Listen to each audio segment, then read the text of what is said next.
안녕하십니까. 한국건강가정진흥원 이사장 김영입니다. 모두 그리고 우리 일상적 안녕이 중요해진 시기에 여러분께 인사드립니다. 정말 그동안 편안하시고 안녕하셨는지요. 본원의 가족 포럼에 여러분들을 한자리에 모시고 다양한 의견을 직접 경청하는 것이 도리입니다만 그렇지 못해 대단히 죄송스럽고 또 아쉽습니다. 그동안 진행해오던 모든 사업들이 코로나19로 인해서 비대면 방식으로 전환해야 하는 현재 상황을 여러분도 이해하시고 공감해 주시리라 생각합니다. 코로나19 팬데믹의 파장은 매우 커서 혹자는 우리들이 결코 코로나19 이전의 사회로 돌아갈 수 없을 거라고 합니다.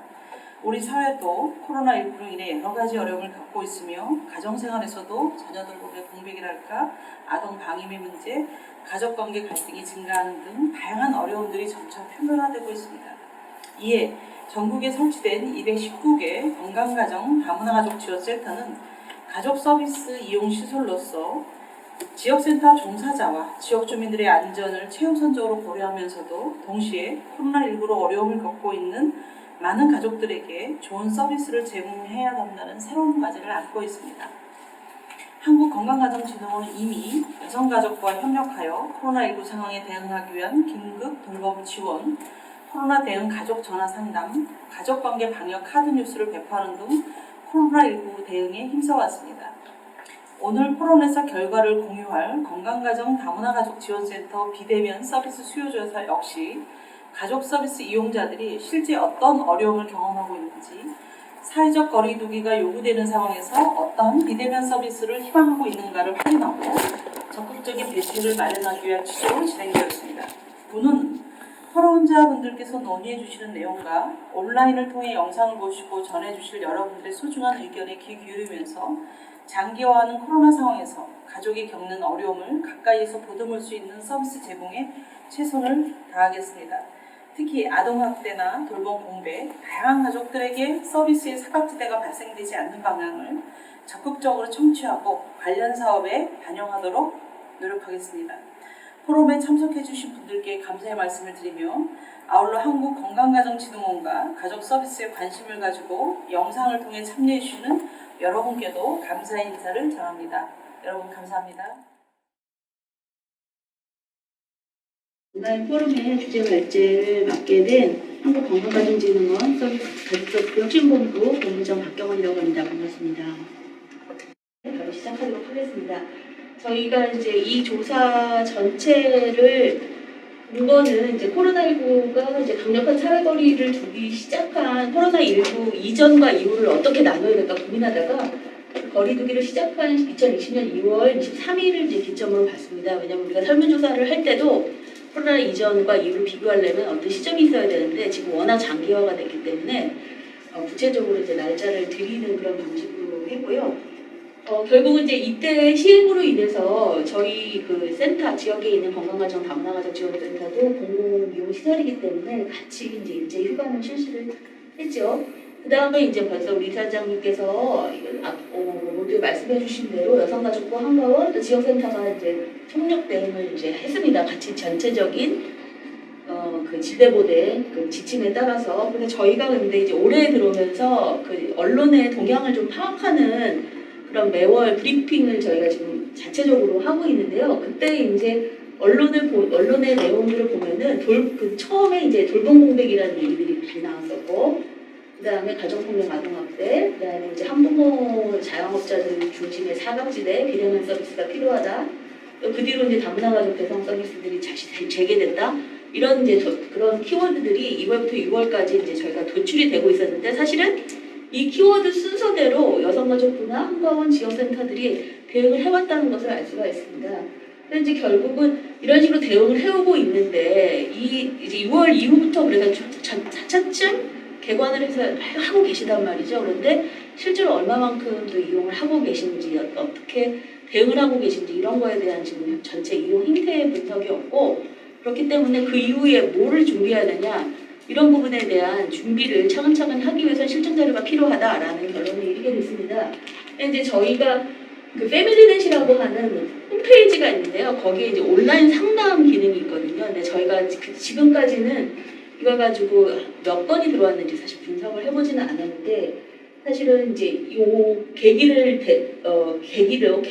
이제 저희가 이제 2018년부터 19년 이렇게 지금 2020년 6월 30일까지 상담 건수를 한번 살펴보니까 2018년, 2019년은 거의 차이가 없습니다. 200건 정도 있는 거였는데 2020년은 6월 30일 현재인데 1360여 건이 돼서는 단순 비교만 하더라도 이제 증가 추세에 있다는 것을 이제 알 수 있는 거죠. 그래서 분명히 이제 비대면 서비스 요구가 증가하고 있다라고 하고 또 언론에서도 이렇게 계속 얘기를 하고 있는데 실질적으로 어떨까라고 하는 이제 생각에서 저희가 건강가정지원센터 다문화가족지원센터가 어쨌든 그 코로나 확산을 방지해야 된다는 것을 동참하면서도 국민들에게 필요한 서비스를 어떤 식으로 다가갈 수 있을 건가 하는 거기에 중점을 두고 수요를 파악하기 위해서 이 조사와 발제가 쓰여졌다는 것을 한번 공유를 드리겠습니다.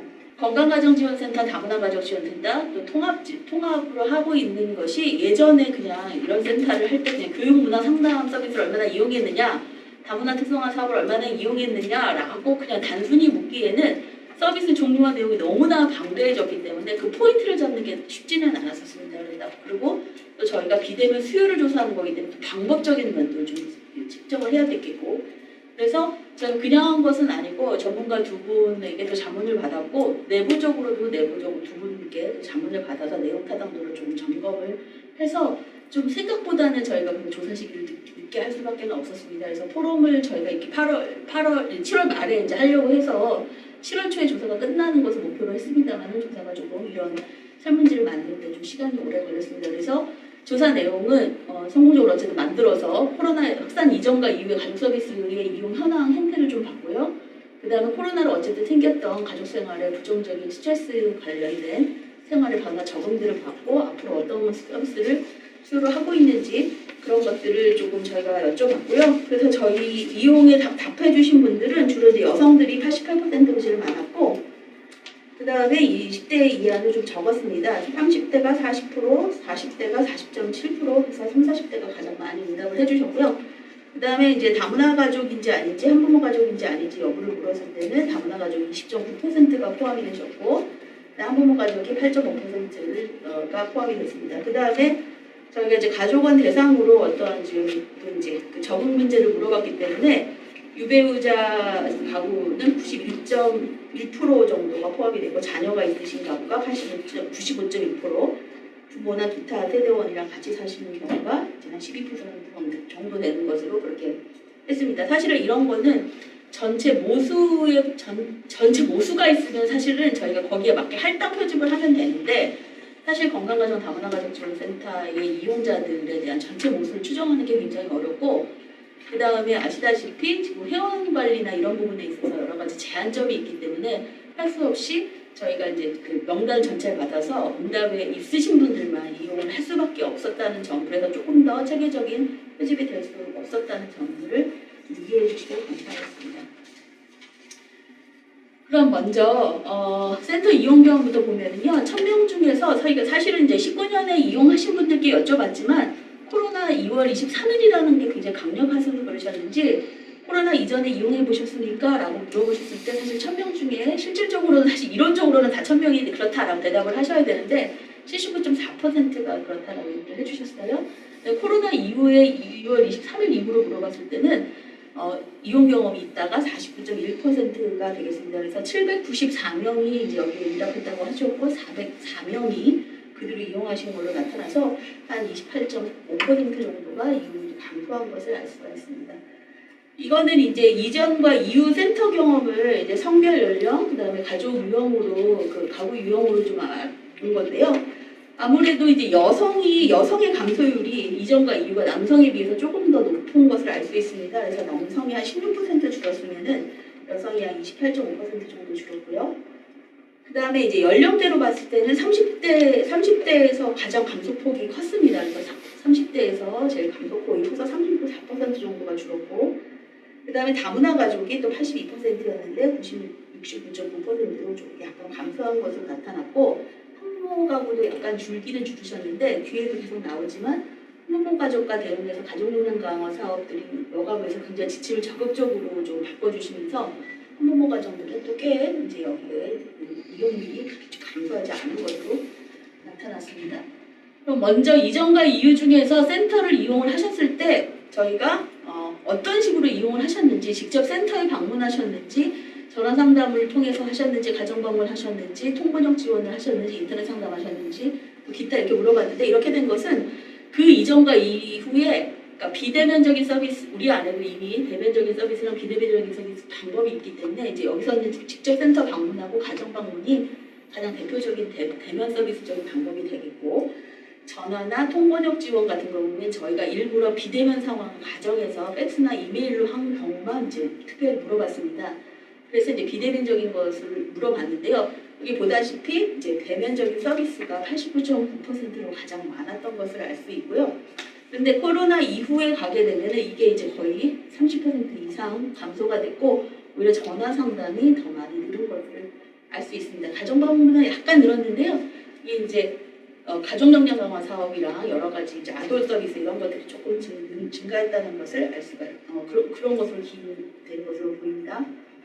그래서 이 표는 이전의 그런 상황이어가지고 그래서 전체적으로 아까 보듯이 직접 센터 방문이 가장 많은데요.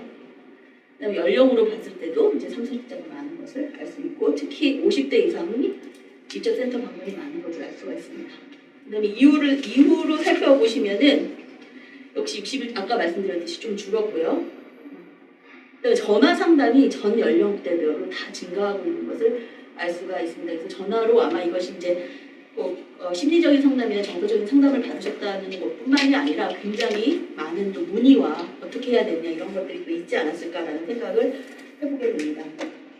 그다음에 센터로 직접 방문하시는 경우에 이제 거기에서 우리가 알고 있는 수의의 사업으로 좀 들어갔습니다. 그래서 이제 공동육아 나눔터 사업하고 그다음에 우리가 전통적으로 교육 문화 상담 프로그램이라고 하는 사업들, 그다음에 별도로 하는 가족 역량 강화 사업, 다문화 특성화 사업, 그다음에 한국어 교육 이런 식으로 크게 나누어서 물어봤는데요. 가장 많이 이용하신 사업이 공동육아 나눔터 사업이었습니다. 코로나 이전과 이후 모두에 해당이 되는데 그런데 이제 좀 약간 감소되었다는 것을 알 수가 있습니다.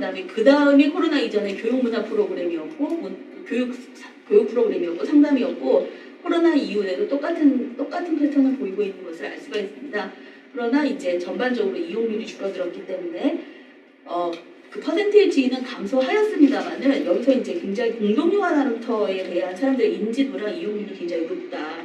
공간에 대한 이용이 굉장히 높다. 또 코로나가 비대면 상황인데 그렇다고 공동육아 나눔터가 인지도도 높고 계속 많이 이용했던 건데 앞으로 어떻게 해야 되느냐 이런 이제 고민들이 좀 생기는 거죠. 세부적인 것들을 조금 살펴보면요. 이제 남성과 여성이 코로나 이전에는 좀 차이가 있습니다. 이유도 그렇지만 남성은 센터에 방문하는 사업 중에서 제일 많이 이용한 사업이 사실 교육 프로그램입니다. 그런데 여성은 공동육아 나눔터 사업이고 교육 프로그램인 것을 알 수가 있죠. 그래서 남성은 교육 프로그램, 문화 프로그램, 상담 프로그램들이 상위의 퍼센테이지를 이루고 있는 반면에 여성은 굉장히 공동육아 나눔터 교육 프로그램 이런 순인 것을 알 수가 있습니다. 일단 코로나 이후에도 여성들은 가장 많이 줄었음에도 불구하고 여성들이 대부분 53%가 공동육아 나눔터를 많이 이용하고 있는 반면에 남성들은 그보다 훨씬 줄고 거의 이용률이 떨어지는 것을 볼 수 있습니다. 그래서 직접 센터 방문하는 거기에 돌봄 문제 때문에 또 우리가 긴급 돌봄 서비스를 했기 때문에 굉장히 여성들이 많은 서비스를 이용했다는 것을 알 수가 있고요. 이후에 이제 20대와 50대는 이제 센터에 거의 오지 않고 그래도 이제 공동육아 나눔터에 아이를 키우는 연령대인 30, 40대가 그래도 더 서비스를 많이 이용한 것으로 여성들이 이제 코로나 이후에도 공동육아 나눔터를 많이 이용하고 있는 것으로 나타나고 있습니다. 그다음에 이제 가정 방문 서비스, 대면 서비스 중에서 가정 방문 서비스를 좀 살펴보았는데요.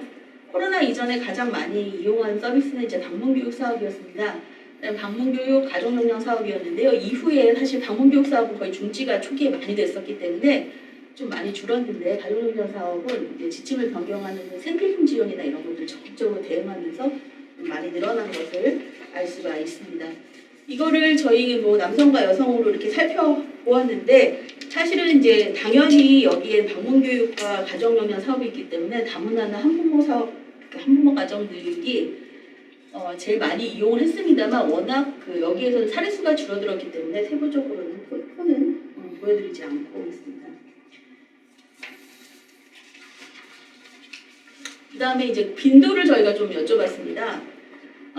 지금 이제 아까 센터를 방문하는 순서 그 아이템별로 어떤 식으로 서비스를 많이 이용하느냐라고 봤을 때 저희가 이제 가장 거의 매일 와야 된다라고 하는 건 이제 한국어 교육이고, 이쪽으로 가면 이쪽이 지금 하늘색, 파란색, 이제 노란색으로 봤을 때 여기가 조금 더 자주 정기적인 패턴에 속한다고 봤습니다. 왜냐면 여기가 거의 매일이고 주 1, 2회, 한 달에 1, 2회고, 여기는 이제 필요에 의해서 이용하는 그런 패턴이 되겠습니다.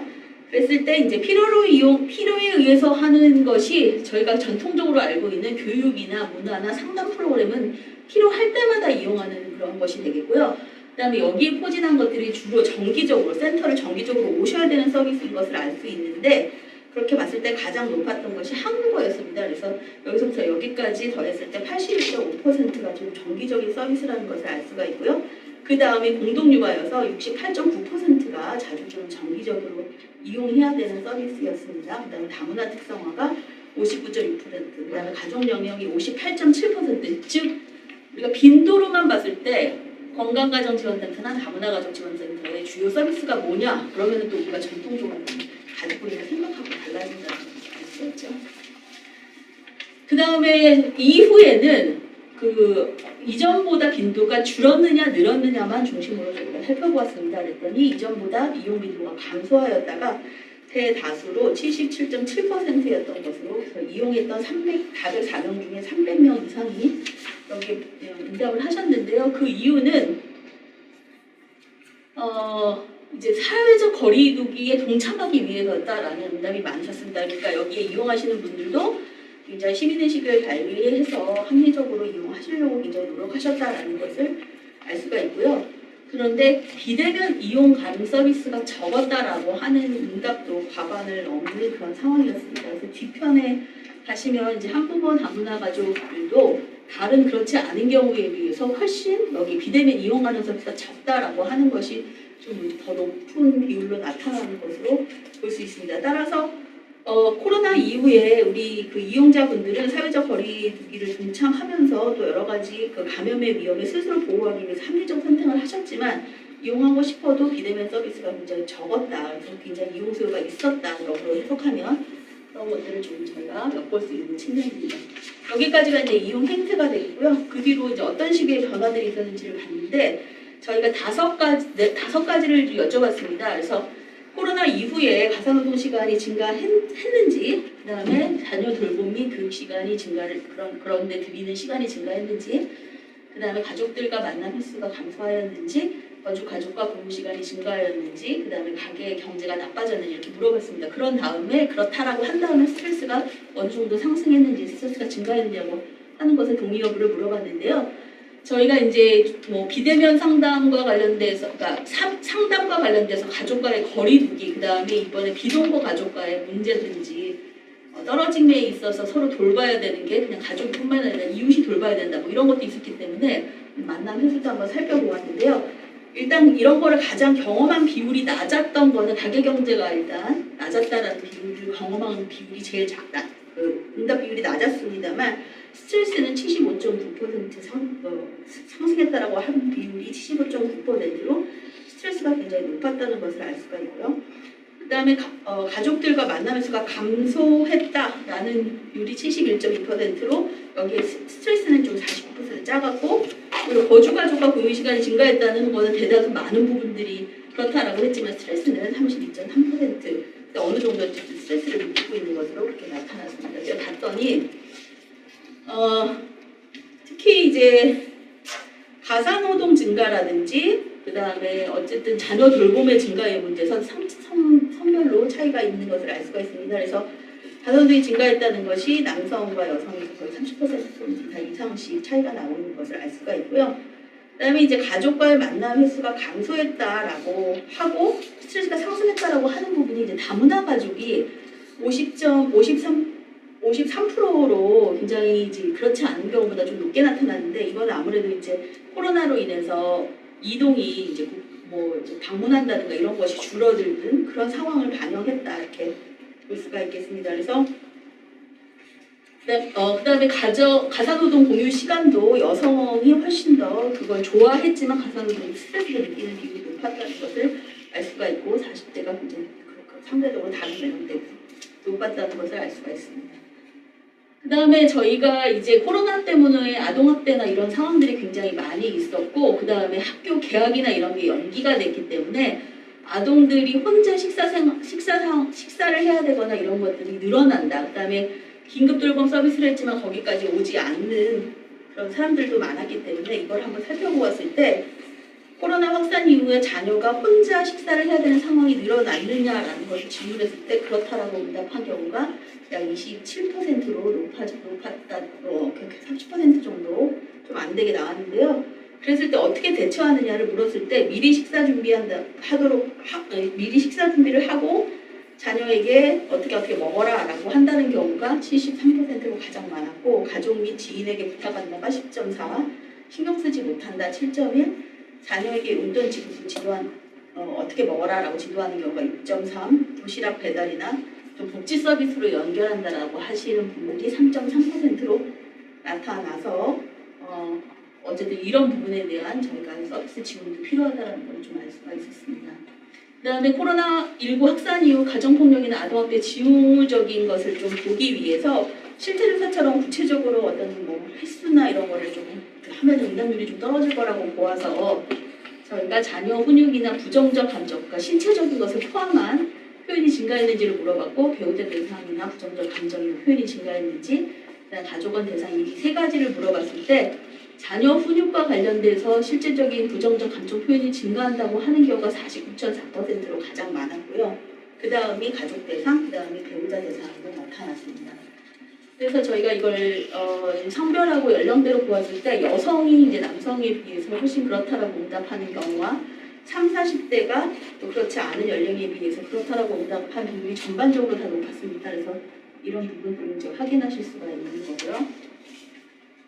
배우자 대상도 마찬가지가 되겠습니다. 그 다음에 가족원 대상으로 했을 때도 똑같이 여성이 남성에 비해서 2배 정도 높았고 그 다음에 30대, 그 다음에 40대 이런 순으로 나타나고 있는 것을 볼 수 있습니다. 그 다음에 코로나19에 어떤 사회가 될 것인지라고 저희가 제시한 그런 상에 대해서 동의하는지를 물어봤을 때 그렇게 될 것이다라고 응답하는 비율을 나타낸 것인데요. 고용 안정성이 증가할 것이다. 고용 불안정성이 증가할 거다라고 하는 것에 86.4%. 근데 가장 높이 사실을 대답한 것은 가족 여가나 문화생활이 위축될 거다라고 하는 것이 89.4%. 그 다음으로 나타난 것이 가족 교육 시간이 증가할 거다 하는 것이 84.9%. 그 다음에 가정생활 중심의 라이프 스타일이 확대될 거다와 여성의 가사노동 부담이 증가할 거다라고 하는 비율이 좀 비슷하게 나타나고요. 공교육이 약하고 사교육이 강화될 거다라고 하는 것은 그렇다라고 하는 것이 76.8%로 이 중에서 제일 낮았지만 전반적으로 사회 변화에 동의하는 비율들이 굉장히 높았습니다. 아까 말씀드렸지만 이미 이러한 비슷한 상황에 대해서 스트레스를 느끼고 있는 집단이 또 거기에 여기 이렇게 사회 변화에 똑같이 동의를 하고 있기 때문에 이 부분에 대해서 스트레스 증가에 대한 것들을 좀 대비해야 된다는 것들을 좀 알 수가 있는 그런 상황이 되겠습니다. 마지막은 가족 지원 서비스의 선호 방식에 대해서 물어봤는데 저희가 그냥 크게 세 가지로 나눴습니다. 그래서 교육 서비스 분야, 상담 서비스 분야, 문화나 돌봄 서비스 분야를 각각 가장 선호하는 것을 1순위만 물어봤을 때는요. 온라인 교육 콘텐츠 제공을 선호한다라는 게 47.1%로 가장 많았고 5인 미만의 집합 강의가 25.1%, 이런 순으로 나타났고요. 상담 같은 경우에는 전화 상담이 45.1%가 굉장히 높았습니다. 그 다음에 이제 문화는 사실은 조금 이제 나열적으로 드릴 수밖에 없었는데 집에서 이용 가능한 키트 대여나 제공을 필요하다라고 하는 경우가 36.3%로 가장 높았고 아까 말했듯이 자녀가 혼자 있는 경우를 대비해서 그냥 가구에 사례 관리가 있었지만 자녀 특화로 하는 사례 관리 서비스가 필요하느냐에 20.8%가 1순위로 응답을 한 바 있습니다. 이거를 두 가지를 고르게 했는데 1, 2순위를 다 합쳐서 각각의 방식대로 살펴보면요. 온라인 교육 콘텐츠가 전체의 67.67%로 가장 높은 것을 알 수가 있습니다. 그 다음에 이제 이게 대표적인 비대면 서비스 방식이라고 한다면 사실 5인 미만의 집합 강의랑 집합 교육도 이거는 대면 서비스라고 할 수 있거든요. 그래서 대면 서비스를 선호하는 방법도 사실은 가장 1순위는 높았지만 여기에 전통적인 방식이 굉장히 아직도 선호가 되고 있다는 거고, 사실 이거는 대면 방식 중에서 5인 미만이라서 훨씬 워크숍 방식이고 훨씬 더 친밀하고 더 토론을 많이 해야 되는 방식일 수도 있습니다만 여전히 여기 집합 교육에 대한 수요도 굉장히 높았다는 것을 알 수가 있습니다. 실시간 온라인 교육을 해달라고 하는 비율도 전체로 1순위로 했을 때는 사실은 작았지만 2순위까지 갔을 때는 두 번째로 높은 것이었습니다. 그래서 어쨌든 대면 서비스에 대한 수요가 높아졌다는 것을 알 수가 있겠습니다. 여기에서 보여드리려고 하는 게 이제 표가 너무 작은데요. 지금 이 표를 보시는 것보다는 자료로 보시는 것이 좀 좋을 것 같은데, 다문화 가족의 경우에 그렇지 않은 경우에 비해서 이런 전통적인 방식에 대해서 선호한 경우가 47.1%였습니다. 그 다음에 한부모 가족 또한 집합교육을 선호하는 게 45.2%로 그렇지 않은 경우보다 좀 높았거든요.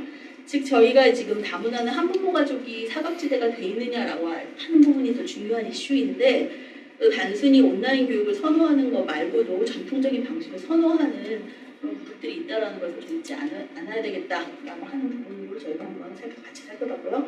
상담 방식으로는 비대면 방식이라고 해당하는 전화 상담이 1순위, 2순위 다 합쳤을 때 가장 높은 선호 방식을 나타냈습니다. 그 다음에 이제 온라인 상담하고 면접 상담인데요. 사실 이 온라인 상담이 소위 말하는 인터넷으로 상담 내용을 적고 그 다음에 거기에 대한 응답하는 지금 현재 우리가 보유하고 있는 그 온라인 상담을 의미한 것인지 아니면 면접 상담을 온라인처럼 하는 것인지에 대해서 어떤 식으로 응답하셨을까가 궁금했습니다. 저희는 사실은 이거는 지금 인터넷 상담이나 이런 식으로 생각을 한 거였는데, 그래서 어쨌든 이런 부분에 대해서는 추후로 논의가 계속 돼야 되는데 어쨌든 비대면 방식에 대한 그 선호가 있었고요. 그러나 면접 상담에 대한 전통적인 선호 방식도 여전히 과반을 넘는 상황이었습니다. AI 관련된 것은 선호는 있었지만 그게 높지 않은 것으로 나타났습니다. 이것도 지금 면접 상담의 경우에는 다문화 가족이랑 한부모 가족이, 다문화 가족이 63%가 여기에 동의를 하고 계시고요. 한부모 가족이 60.7%를 이런 면접 상담에 동의를 하고 계세요. 그래서 여전히 이런 전통적인 방식에 대한 선호도 상대적인 높은 집단이 있다는 것을 저희가 잘 알 수가 있습니다. 그 다음에 돌봄 및 방문 서비스 선호 방식은 저희가 이제 센터로 이번에 센터 서비스 중에서 키트를 이용한 기타 방법이 별도로 4%가 나올 정도로 굉장히 높았는데 이 분야에 대한 선호 방식이 63.5%였습니다. 그래서 많이 이용해 보기도 하셨고 앞으로도 이용을 할 것인데, 지금 저희가 나중에 뭐 질이나 이런 부분에 나온 부분도 있고 과연 정말 이렇게 제공을 하는 것이 센터의 역할인 것이냐 이런 부분에 대한 회의나 고민들이 좀 있으신 것 같아서 그런 분들에 대한 얘기도 오늘 많이 나왔으면 좋겠습니다. 그다음에 이제 홀로 있어야 되는 자녀들을 특화한 사례 관리 영역에 대한 선호가 34.1%로 그 다음이었고, 학습 지원이나 정서 지원 서비스 이것도 키움 보듬이나 이런 것처럼 한부모 사례 관리에서 여전히 하는 것인데요. 거기에 대한 선호도 29.6%로 그 다음이 나왔고, 전통적인 방식으로 하되 서비스 인력을 상시적으로 방역 관리해달라라고 비교적 전통적인 방법이 그런 방법에 대해서도 27.4%가 선호를 보인 그런 상황이었고, 긴급 돌봄 서비스들을 좀 계속 해달라라고 하는 경우도 25.3%가 여기에 동의해서 굉장히 이제 스스로 할 수 있는 가정 중심의 라이프 스타일에 맞는 그런 서비스와 더불어서 다양한 요구들이 상존하는 것을 알 수가 있었습니다. 이런 것들을 바탕으로 해서 몇 가지 내용을 그냥 조금 정리를 해보면요. 어쨌든 지금 이런 코로나 이전과 이후로 이제 우리 이용자분들이 합리적으로 본인들을 보호하면서 사회적 거리 두기에 동참해왔다라는 것을 알 수가 있었고, 그 다음에 확산 이전에 대부분 이제 센터를 방문해서 서비스를 이용을 하고 있었고, 주요 서비스는 이제 공동육아 나눔터가 굉장히 많았다는 것을 우리가 알 수 있었습니다. 이후에도 이제 이용률이 감소를 했음에도 불구하고 센터를 이용한다면 공동육아나눔터를 이용을 많이 하고 있었다는 것을 알 수가 있었는데요. 이제 사실 공동육아나눔터가 센터 내부형이나 외부형으로 설치되어 있어서 이제 공간을 이용하는데 또 프로그램도 이용하고 또 대부분은 방문해서 자유롭게 이용할 수 있는 서비스라는 것에서 주요 이제 이런 서비스를 선호하는 이런 서비스를 이용하려고 하는 고객이 굉장히 우리 사업의 주요 고객으로 자리 잡았구나라는 것들을 좀 알 수 있었습니다. 그다음에 지역 센터는 직접 센터 방문하는 거 말고도 이제 비대면 서비스를 이미 갖고 있어서 이제 대응을 하면서 그런 것들이 늘어났는데 확산 이후에 43%로 증가하는 등의 비대면 서비스를 적극적으로 이용하는 것으로 그렇게 나타났고, 그 다음에 선호에서도 이제 특히 다문화 가족이나 한부모 가족들이 전통적인 방식으로 굉장히 이용하고 있었다는 걸 알 수 있었습니다. 이제 모두 그 가사노동이나 돌봄 시간 증가, 그다음에 비동거 가족과는 접촉 감소, 동거 가족과는 공유 시간 증가, 가계 경제 불안 이런 것들을 경험을 하고 있고 이걸로 인해서 스트레스를 경험하고 있는 것으로 나타났습니다. 특히 가계 경제 같은 경우에는 경험한 사람은 작지만 이제 스트레스가 굉장히 높았던 그런 측면으로 생각을 한다면은 앞으로 이제 우리가 어제 국회에서도 장관님도 계속 나오셨지만 고용 불안과 관련되거나 여성들의 일자리나 이런 것들이 굉장히 연동이 돼 있는데, 그러면 우리 건강가정지원센터나 다문화가족지원센터가 그런 고용과 관련된 직접적인 서비스를 주지 못하는데 앞으로 이런 걸 어떻게 연결을 해야지 이 스트레스를 단순히 그냥 상담이나 이런 걸로 해준다고 이것이 되는 것인가, 그런 매개되는 그런 서비스는 없을까, 이런 것들에 대한 고민이 생기게 되는 것이요. 그다음에 이제 가족 생활 변화로 인해서 부정적인 경험을 하는 비율이 이제 높았는데 특히 이제 30, 40대 있으신 분들이 굉장히 높았고, 또 이런 경우에 있으신 분들의 또 자녀들이 혼자 또 끼니를 해결해야 되는 경우도 상대적으로 겹칠 것으로 이제 예상되는 바, 앞으로 이와 관련된 가정폭력이나 아동학대가 증가했는데 여기에 대해서 어떻게 대응을 해야 되는 것인가, 이런 부분에 대한 고민들이 깊어지는 것을 알 수 있습니다. 그 다음에 이제 코로나19 이후에 이제 비대면 서비스에 대한 선호가 이제 굉장히 높아졌기 때문에 앞으로 이제 온라인 컨텐츠 중심으로 한 교육 프로그램, 그 다음에 여태까지는 전화 상담이 접수 중심으로 이루어졌지만 이거를 어떻게 심층적으로 갈 것인가, 그 다음에 가정 내에서 자발적으로 이루어지게 하는 서비스를 어떤 식으로 그냥 성과로 연동될 것인가라고 하는 그런 부분들도 고민이 되면서 지금 당장 하반기에 센터가 이런 것에 대응할 수 있는 빨리 현장의 지침이 현행화되는 것들이 필요하겠다라고 하는 부분들이 고민됐습니다. 그래서 제가 이제 5가지 정도로 새로운 서비스들을 제안을 하고 있는데요. 첫 번째는 아동학대 방지를 위해서 전체 우리 서비스를 받고 있는 가족 사례 관리 대상, 아동 대상 전화 모니터링이 필요하다라고 하는 부분들을 일단 제안을 해봤습니다. 그래서 지금 이제 하반기에 계약이 어떤 식으로 이루어질지는 모르겠지만 혼자 있어야 되는 아동들을 계속해서 이제 모니터링을 해줘야 되는데, 이미 이제 그 가정방문 서비스로 가시는 그런 키움보듬이나 생활지도사분들이 계시기 때문에 이들을 활용해서 전화 모니터링을 해야 되지 않느냐라고 하는 부분들을 일단 제안해봤고요. 그 다음에 이제 공간을 제공하는 서비스를 앞으로 어떤 식으로 할 것이냐라고 하는 부분입니다. 이제 공동육아나눔터가 굉장히 중요한 서비스가 됐는데 앞으로 감염병 상황에서는 방역이나 거리두기 이런 것들이 철저하게 관리가 돼야 되는 측면이 있고요. 그다음에 이제 SOC 가족센터 설치할 때 공동육아나눔터가 지금보다 훨씬 더 넓은 공간으로 자리가 되게 되는 부분이 있습니다. 그래서 저희가 될 수 있으면 여기를 1층으로 이제 배치를 하면서 만약에 전체 공간이 휴관이 된다라고 하면 공동육아나눔터가 내부형에 있으면 휴관이 돼버리는 상황인 거죠.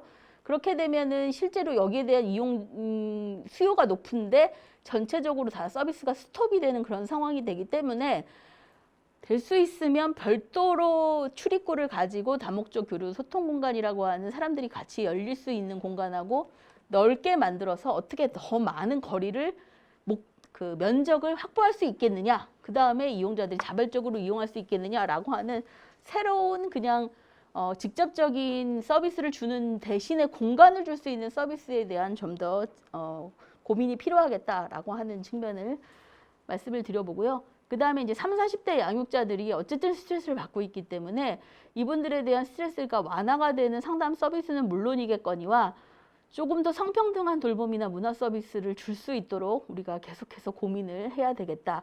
라고 하는 부분들을 또 말씀을 드려봤습니다.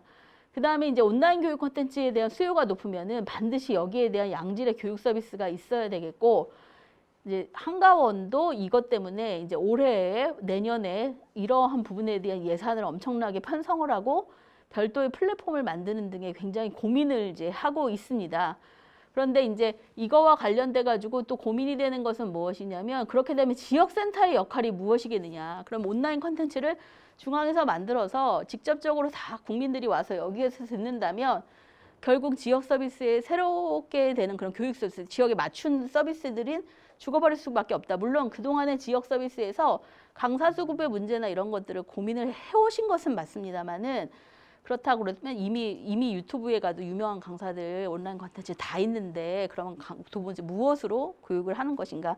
그런데 이걸 가지고 아까 5인 미만의 집합교육이나 이런 수요가 있기 때문에 훨씬 토론을 해본다든지 계속해서 적용한다든지 이런 새로운 방식들의 서비스들의 온라인 교육 콘텐츠를 반영할 수 있는 부분들이 좀 들어가야 되지 않겠느냐라고 하는 부분들입니다. 그 다음에 이제 전통적인 교육이라 상담 방식이라고 했는데요. 이 부분을 다 비대면으로 바꿀 수만은 없기 때문에 이제 여기에 이제 가령 면접 상담을 한다 그러면 비말 차단 시설을 어떻게 할 것이냐, 그 다음에 지금 우리 현재 있는 패밀리넷의 온라인 상담 기능을 어떻게 확장을 시킬 것이냐, 이런 부분들로 해서 당장 하반기부터 매뉴얼을 개발하고 지역센터가 좀 비대면을 강화하면서도 지역에서 조금 혼선이 없게, 그러니까 다문화나 한부모 가족들이 직접적으로 사람들을 만나서 좀 서비스를 받고 싶은 그 수요들을 또 반영할 수 있는 그런 유지가 필요하겠다라고 하는 측면으로 말씀을 드렸고요. 그러면 이것으로 저희가 이제 그 수요 조사한 내용으로 간략하게 이제 내용을 같이 공유해드리고 여기에서 생각할 점들을 좀 나눠보았습니다. 이제 뒤이어서 좋은 토론이 이루어질 것을 기대하면서 저희 발표를 마치도록 하겠습니다. 감사합니다.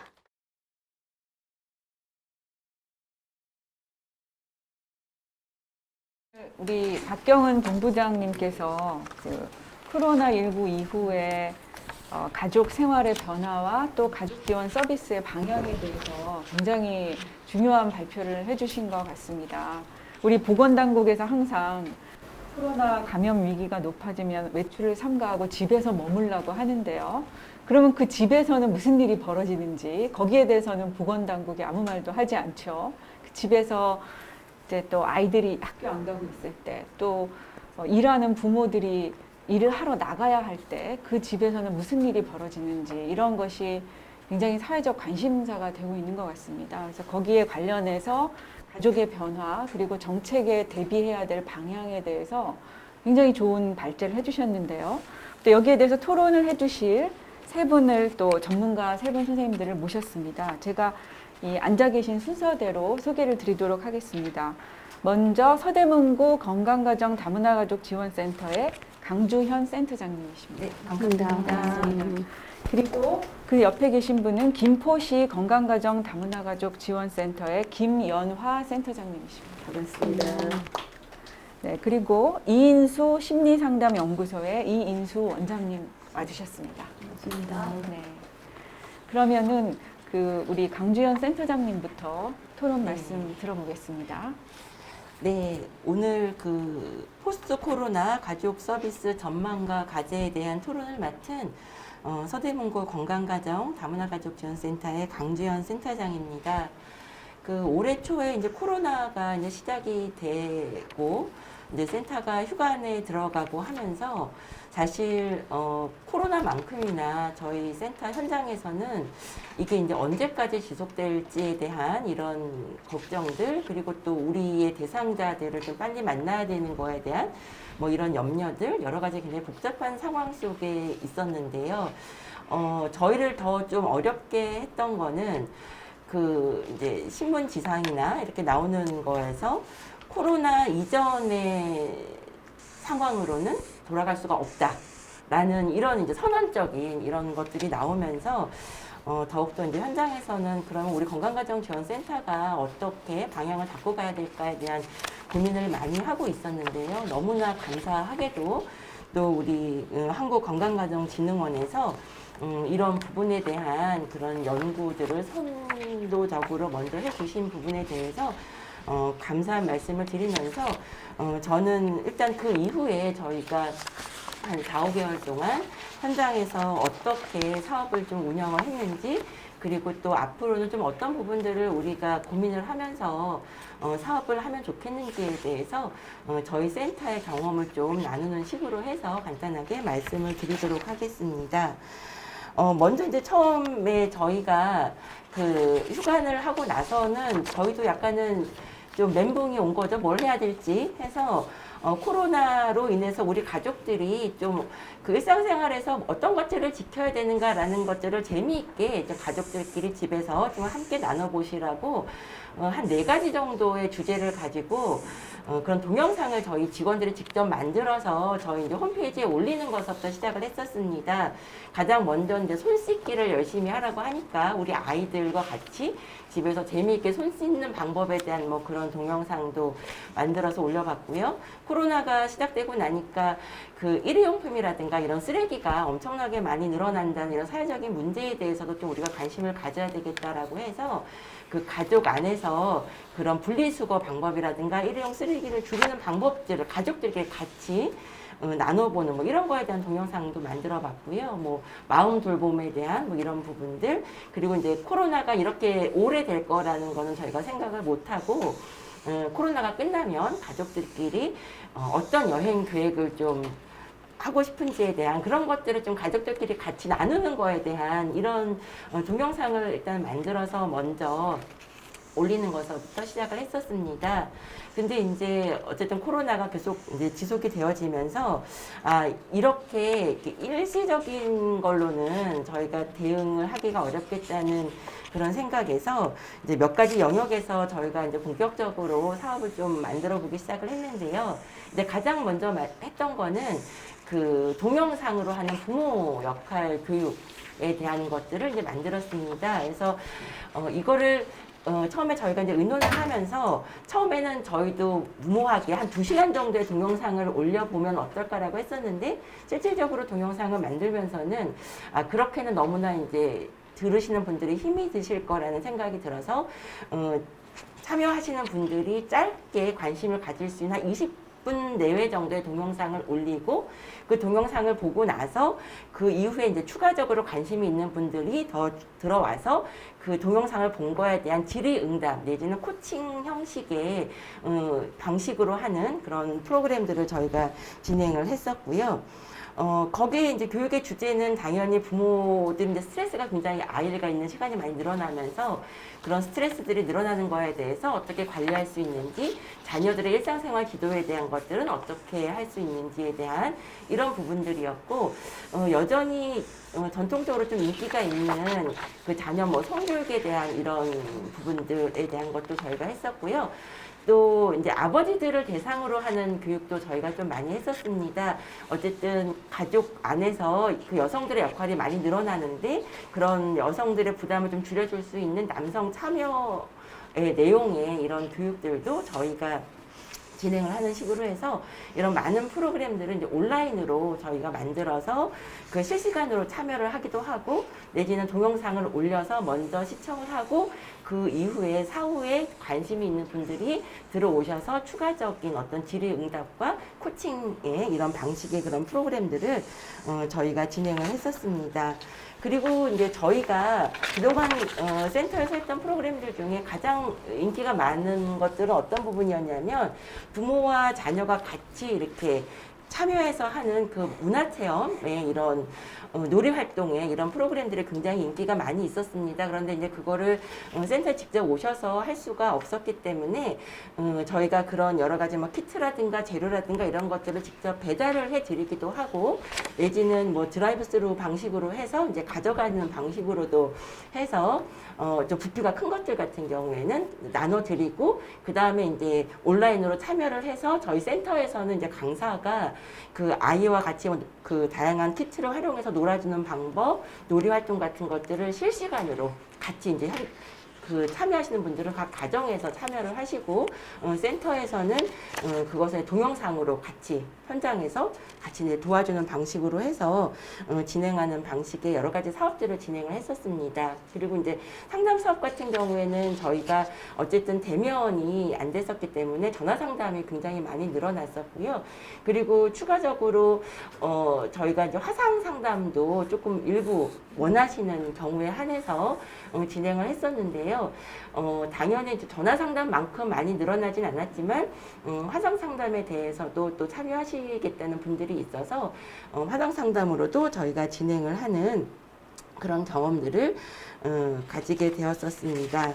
그리고 저희가 이제 여성가족부에서 처음에 그 코로나가 발생을 하고 나서 가장 크게 이제 이슈화 됐던 그 돌봄의 그런 문제 때문에 공동관 나눔터에서는 당연히 긴급 돌봄 서비스를 제공을 했었고요. 그 공동관 나눔터에 오지 못하는 그런 아동들을 대상으로 해서는 저희가 매일매일 전화로 모니터링을 했었습니다. 그래서 우리 아이들이 안전하게 잘 지내고 있는지, 학교를 가지 않는 상황 속에서 어쨌든 공동관 나눔터도 못 오기 때문에 어떻게 잘 지내고 있는지, 뭐 그런 어려운 점들은 없는지에 대한 전화 모니터링을 꾸준히 진행을 해서 우리 아이들이 조금 안전하게 잘 지내고 있는 그런 부분들에 대해서 확인을 하는 그런 과정도 저희가 거쳤었습니다. 그리고 또 저희가 했던 이런 사업들 중에는 뭐 1인 가구 지원 사업이라 이런 것들이 이제 신규로 진행되는 이런 사업들이 있었었는데요. 그런 부분에서는 뭐 온라인으로 하는 여러 가지 대면, 비대면 교육도 있었지만 그 자조 모임을 굉장히 많이 하고 싶어 했었었는데 그것들을 직접 할 수가 없었기 때문에 참여하시는 분들을 다 이제 온라인으로 모아서 온라인 상에서 이렇게 자조 모임을 하는 이런 경험들도 했었었습니다. 근데 물론 직접 만나는 것만큼 좀 못하긴 했겠지만 그래도 이제 온라인 상으로라도 서로 같이 모여서 서로 이렇게 느끼는 그런 어려운 점들이라든가 뭐 이런 것들을 같이 나누는 이런 기회도 됐었고요. 그 온라인 상으로 저희가 직접 그 요리 재료들을 직접 다 이렇게 보내드리고 온라인 상에서 같이 요리를 만들어서 나눠 먹는 뭐 이런 프로그램들도 진행을 했었는데 굉장히 반응이 좋았던 그런 경험들을 갖고 있습니다. 그리고 한국어 교육 같은 경우에는 저희가 처음에는 비대면으로 일부 시작을 했었습니다. 저희가 원래 예상했던 거는 한 20명 정도로 목표를 했었는데 코로나 상황으로 인해서 10명 이하로 해서 비대면으로 진행을 하다가 코로나가 점점 대면으로 진행을 하다가 코로나가 점점 심각해지면서는 비대면으로 전환을 해서 운영을 하는 이런 방식으로 저희가 진행을 했었습니다. 그래서 전체적으로 저희가 사실 사업을 하면서 그동안 이렇게 온라인으로 진행하는 거에 대해서 사실은 하지 말라고 했었던 적은 없었지만 저희가 이것을 비대면으로 온라인으로 진행하는 거에 대한 생각들을 사실은 전혀 해보지 못하고 있다가 코로나라는 이런 상황을 통해서 저희가 비대면으로 하는 여러 가지 사업들을 진행을 해 봤었는데요. 하면서 사실은 저희 건강가정지원센터의 정부의 가족정책을 전달하는 입장에서는 굉장히 위기이지만 또 한편으로는 굉장히 기회이겠다라는 이런 생각들을 가질 수 있었습니다. 무엇보다도 비대면으로 하면서 저희가 그동안은 어떤 시간이라든가 공간이라든가 이런 제약 때문에 많은 경우에는 뭐 20명, 30명 정도의 참여자를 대상으로 해서 프로그램을 진행을 했었는데요. 그 온라인상으로 부모 교육을 하는 경우에 아동기나 청소년기 부모 교육 같은 경우에는 50명에서 80명 이상의 참여자들이 참여를 하는 이런 경험들을 하면서 조금 더 많은 분들께 이 건강가정지원센터의 이런 서비스들을 좀 이용하실 수 있도록 하는 이런 기회가 될 수 있었었고 또한 측면에서 이렇게 아버지들, 남성분들 같은 경우에는 사실 건강가정지원센터에 참여하시는 것들을 많이 꺼려하는 이런 부분들이 있었는데 각 가정에서 뭐 교육이면 교육, 자녀와 같이 하는 놀이활동이면 놀이활동 그 어떤 프로그램에서도 굉장히 많은 참여율을 보이는 이런 변화들을 저희가 확인할 수 있었습니다. 그래서 센터의 입장에서는 이것을 좀 어떤 하나의 문구로 표현을 하자면 저희 센터가 가족의 일상생활 속으로 다가가는, 그래서 늘 가족과 함께하는 이런 센터로서 자리매김할 수 있는 이런 기회가 코로나19를 통해서 올 수 있는, 저희가 조금 더 적극적으로 추진해야 되는 이런 변화가 아닐까라는 그런 생각들을 해봤습니다. 그리고 이제 가족 상담의 경우에도 저희가 이제 온라인 상담을 조금 더 많이 활성화를 할 수 있겠고, 화상 상담도 저희가 개인정보의 보호라든가 이런 부분에서 몇 가지 고민을 해봐야 되는 이런 부분들은 있지만, 훨씬 더 접근성 부분에서는 좀 저희가 적극적으로 도입을 고려해 봐야 되지 않을까라는 그런 생각들을 해 봤었습니다. 그리고 그렇지만 그럼에도 불구하고 저희가 이 온라인에 접근하기 어려운 이런 가정들이 있습니다. 아까 이제 발표에서도 다문화 가족이라든가 한부모 가족분들은 여전히 전통적인 방식을 선호한다고 했었는데, 아마 그 이유를 조금 더 저희가 면밀히 살펴봐야 되긴 하겠지만, 아마 이렇게 온라인에 접근하는 데 있어서의 그런 어려움이 있기 때문에 전통적인 방식을 선호하지 않을까라고 좀 추측을 해볼 수 있을 것 같습니다. 그래서 그 비대면 프로그램에 대한 접근성을 높이기 위한 어떤 사전 지원이 조금 취약계층에게는 필요하지 않을까라는 그런 생각이 듭니다. 그리고 가족들끼리 같이 할 수 있는 이런 시간들이 굉장히 많이 늘어났기 때문에요. 그 가족의 유형이라든가 자녀 연령에 맞는 다양한 온라인 콘텐츠들을 저희가 조금 더 적극적으로 개발을 해봐야 되겠다라는 이런 생각이 듭니다. 그리고 맞벌이 가정이라든가 취약계층 그 돌봄 사각지대에 있는 가정에 대해서는 저희가 어떤 비대면으로만은 이렇게 한계가 있기 때문에 1:1 멘토링이라든가 저희가 지금 하고 있는 배움 지도사라든가 키움보드미의 그런 서비스들을 같이 병행을 하면서 소규모로는 대면 서비스는 여전히 좀 확대를 해서 그 우리가 코로나19로 인해서 늘어나는 이렇게 감지되어질 수 있는 아동 학대라든가 뭐 가정 폭력이라든가 이런 부분에서는 또 저희가 적극적으로 대응을 해야 되겠다는 이런 생각들을 가지게 되었습니다. 그리고 마지막으로는 저희가 자주 모임이라든가 품앗이 활동이라든가 이런 참여자 간의 어떤 관계 형성을 통한 정보 교류나 지지 체계 구축을 목적으로 하는 사업 같은 경우에는 저희가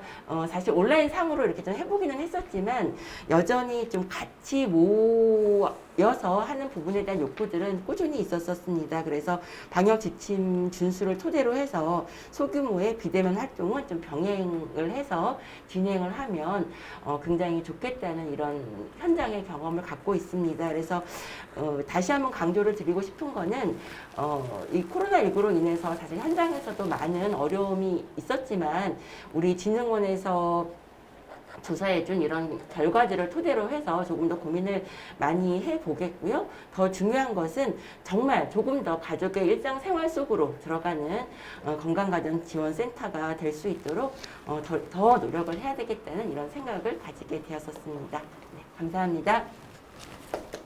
네, 강지연 센터장님 감사합니다. 일선 센터 입장에서는 이게 감염병 위기로 사람들을 만날 수 없게 됐을 때 굉장히 당황하셨을 것 같은데 그 센터 직원분들이 직접 동영상을 제작해서 이렇게 나누셨다니까 굉장히 애를 많이 쓰신 것 같고요. 그 덕분에 오히려 비대면을 통해서 좀 일상으로 들어갈 수 있는 기회도 되지 않느냐라는 아주 고무적인 그런 경험을 좀 나눠주신 것 같습니다. 네, 감사하고요.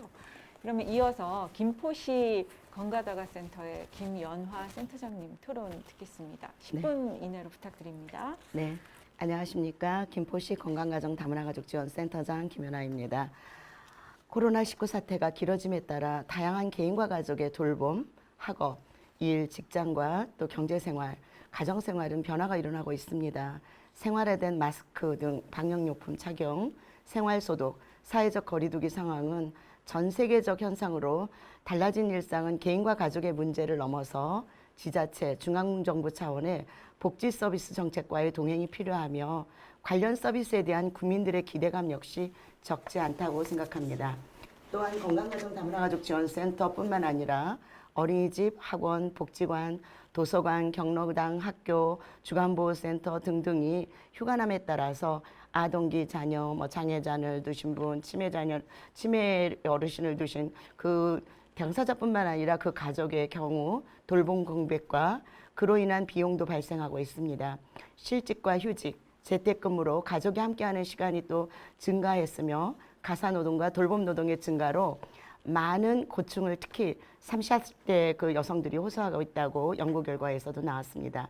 이러한 시점에서 한국건강가정진흥원의 긴급돌봄 지원 TF팀 구성, 코로나19로 인한 가족상담 지원을 위한 상담 매뉴얼 개발, 가족관계 방역카드 뉴스 배포, 아동학대 및 방임아동 사업 및 매뉴얼 개발 등등 대응을 하시는 것을 지지하는 바이며 여성가족부와 한국건강가정진흥원에서 이번에 건강가정 다문화가족지원센터 이용자 대상 가족지원 서비스 수요조사를 통해서 서비스 방향 모색을 위한 포럼을 개최하는 것은 중요하고도 시의적절하다고 생각합니다. 토론은 우선적으로 시군구센터 상황을 보고하기 위해서 조금 전에 서대문구 센터장님께서 아주 선도적인 서대문구의 그 예를 말씀해 주셨지만 또 도농복합지역인 경기도의 김포시 건강가정 다문화가족지원센터의 그 현장 중심의 코로나 대응 사업 진행 방향, 상황 그리고 사업을 진행하면서 알게 된 점, 부족했던 점 등을 발제자의 의견에 근거하여 포스트 코로나 가족 서비스 방안을 제공하고자 합니다. 그래서 건강가정 다문화가족지원센터의 코로나 사업 진행 상황을 보면은 여성가족부 산하에 있으며 지자체 이율의 가족 전문 기관으로 포용하는 우리 시군구 건강가정 다문화가족지원센터는 관련 지침 공청회나 교육에 참여하지 못한 상태에서 보통 1, 2월에 사업 지침 종사자 교육들도 있고 한데 이런 상황에서 갑작스런 휴관 명령과 함께 시설의 방역과 안전 캠페인, 긴급돌봄 및 긴급지원 사례관리에 투입되었습니다. 질병관리본부 시군의 방역대책 공문에 따라 시설의 정기적 방역과 사회적 거리두기, 생활거리두기, 손 씻기, 재택근무 등 개인 및 시설의 방역 수칙을 지키고 센터 회원 및 시민들에게 정보를 온라인, 오프라인으로 저희가 제공하였습니다. 박경은 본부장님께서 발표하신 그 연구 결과에 보면 아동학대 방지를 위한 대응 서비스, 온라인 컨텐츠 개발, 공간 제공 서비스, 30, 40대 양육자들을 위한 그런 그 성평 돌봄 문화 서비스, 전통적 교육이나 상담 방식의 그 발전적 유지 이런 부분에 대해서 모두 다 지지하는 바이며 저희 종사자들은 수시로 내려오는 여성가족부와 한국건강가정진흥원 지자체의 업무 지침과 관련 내부 회의를 통해서 긴급 돌봄 및 사례관리, 아이돌봄 등 찾아가는 서비스 포함 가족복지 서비스 대안 마련과 운영에 많은 어려움과 수고를 해오고 있습니다. 이 중에서 아무리 휴관이라 하더라도 몇 가지는 비대면 서비스 외에도 대면 서비스를 제공했는데요. 공동육아 나눔터 긴급돌봄에서는 저희가 공문이 내려오자마자부터 1월 말부터 실은 2월, 3월에 걸쳐서 저희가 긴급돌봄을 했습니다. 그래서 아이돌봄 서비스는 계속 해나가면서 방문 사업은 중지를 하고 저희가 진행을 했는데요. 이때 저희가 어떤 고민들을 하게 되었느냐면 위기는 기회다. 라고 생각하고 평소에 1, 2월은 직원들 역량 강화 교육을 하고 사업은 보통 한국어 교육대기 3월에 실시되는 점을 고려하여 신설 사업인 다문화 가족 사례관리, 가족 역량 강화 사업을 사례관리 교육을 전 직원으로 실시하여서 이번에 긴급돌봄 서비스에 TF팀 구성에 무리가 없었던 것 같습니다. 그래서 직원들의 중지를 모아서 사례관리 사업 홍보와 함께 공동육아 나눔터 긴급돌봄 홍보를 인근 지역 아파트에 게시하고 이거를 했습니다. 그래서 배움 지도사, 지지 리더들 양성 교육도 했고요. 위기가족, 취약가족들 같은 경우에는 늘어나는 긴급돌봄 후원 물품들도 그 3명의 사례관리사가 하기가 힘들어서 거의 전 직원이 TF팀을 이루어서 안내와 함께 사례관리 또 물품 지원을 했습니다. 이렇게 하다 보니까 자체적인 직원 교육과 긴급돌봄 TF팀 운영 등으로 고유 사업 외에 긴급돌봄 사업과 아이돌봄 사업을 진행하다 보니 센터장 입장에서는 왜 같은 돌봄 서비스인데 방문 교육 사업은 안 하느냐는 항의 전화와 함께 방문 지도사들의 또 민원이 있어서 중간에 어려움이 좀 많이 있었습니다. 사례관리 사업은 아까 말씀드린 것처럼 올해 신규 사업인데 직원들 역량 강화 교육을 한 4회에 걸쳐서 또 타시군 센터 방문을 통해서 1, 2월에 저희가 역량 강화 교육을 통해서 지역의 복지재단 이외에 많은 기관들과 연계해서 물품 지원뿐만 아니라 심리사례 지원을 실시한 점이 지역 유일의 가족 중심 기관으로서의 역할과 부합된다고 생각합니다. 복지관들은 일 개인을 그냥 물건을 나눠주고 안부 묻는 정도였는데 저희는 가족을 통합적으로 교육 상담, 문화, 학교를 못 가는 아이의 원격 교육 지원에 이르기까지 그 이용자들의 만족도는 높았고 저희들도 자긍심이 있었던 시기였던 것 같습니다. 그 외에 비대면 사업으로는 정부의 비대면 서비스 실시가 5월부터 이제 좀 많이 권장을 했었는데 이때 외부와 단절된 결혼 이민자를 위한 온라인 한국어 교육 5개 반을 운영을 했습니다. 원래는 11개 반인데 또 온라인 부모 교육, 키트 배달을 통한 가족사랑의 날, 온라인 가족사진 공모전, 또 뮤지컬, 가족 뮤지컬 영상을 한 달 동안 다운받아서 볼 수 있도록 하는 그런 사업들을 하면서 잠시 휴관 기간 동안이었지만 직원들이 그 4차 산업 시대, 정보화 시대에 많은 기기들을 만지고 공부를 할 수 있는 기기였지만 우왕좌왕 속에서 전문성이 없어 보이는 것이 또 다소 어려움이 있었고 부서 간 또 능력차가 있어서 직원 전체 또 TF 구성을 했던 바가 있습니다. 그리고